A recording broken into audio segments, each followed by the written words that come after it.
Well, I'm joined now from Edinburgh by the Transport Minister, Stuart Stevenson. Good evening, Mr Stevenson. Hello. Would you like to take this opportunity to apologise to Fraser and the thousands of other motorists in Scotland who've had a day of hell because the system you're in charge of couldn't cope? We've had a tough day in Scotland's road network. We saw an unexpectedly high snowfall, much wider spread than forecast, cover the peak commuting period, and that's caused immense problems which we've been working very hard to try and resolve during the day.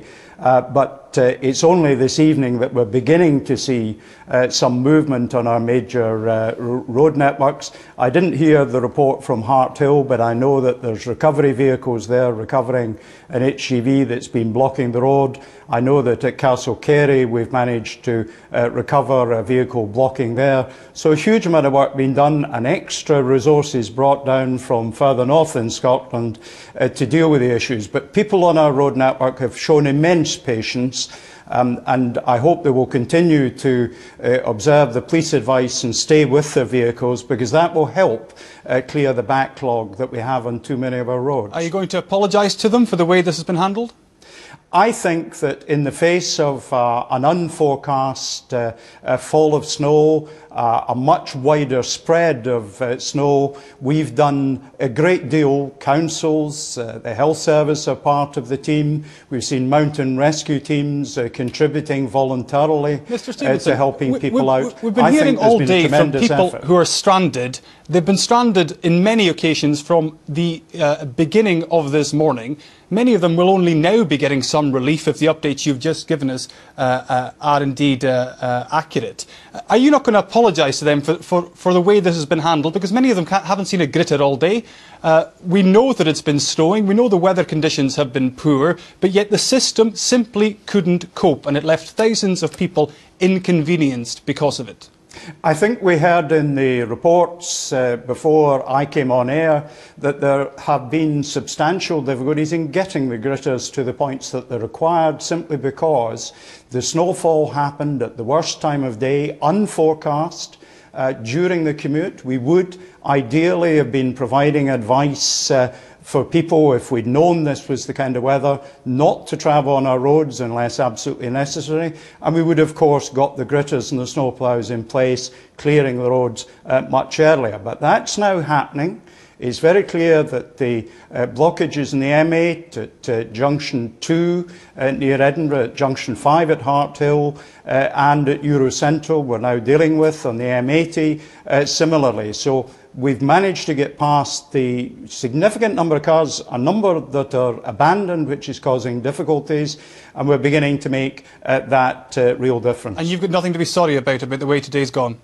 I think what we've done today, bringing resources from elsewhere in Scotland, making sure that we're responding to this quite unforecast, heavy, widespread snowfall that caught Scotland during the rush hour this morning, has been a first-class response. But it's been a response that has had to be in the context of gridlock caused by traffic that's prevented the snowplows and the gritters getting to the points where they're really needed. But we're now making the moves in Scotland. We're beginning to see Katrina Renton's pictures from the control room. We began to see there some of the movement that there is on traffic on the roads that have been at standstill. Mr Stevenson, it's almost midnight. Many people have been stuck since the start of the rush hour this morning, and you've described it as a first-class response. That is laughable, quite frankly, to many of these motorists.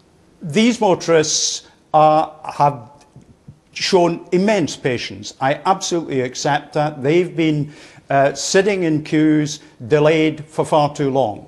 But a key part of that was an unforecast snowfall at peak time, which meant that, of course, the very people who are stuck there are the ones who've made, by no fault whatsoever of their own, have created the difficulties in getting to the points where jackknife lorries have been blocking roads. I think we've now managed to get the equipment in place to resolve the problems. It is important that we do look to the welfare of people there, and of course we're doing that. We're making sure that we're getting the resources in place so that we have the roads clear and fit for use tomorrow and in days to come, in a period where the weather will continue to be cold. There'll be considerable ice on our roads.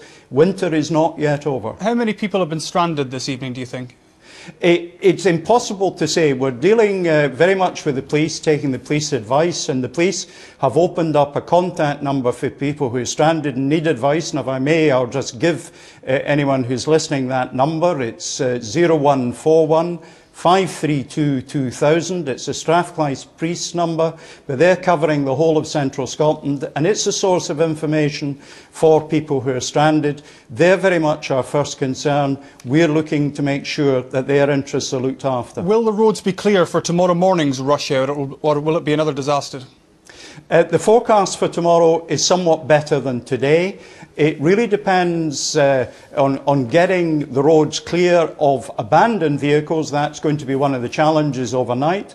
But the significant problems there have been with jackknife lorries throughout the network in central Scotland are being dealt with even as we speak now. So I'm expecting that those blockages will be cleared shortly. If we can get the abandoned vehicles out of the way, then we should be approaching normality. And of course, we've seen the train network continuing to carry substantial numbers of people.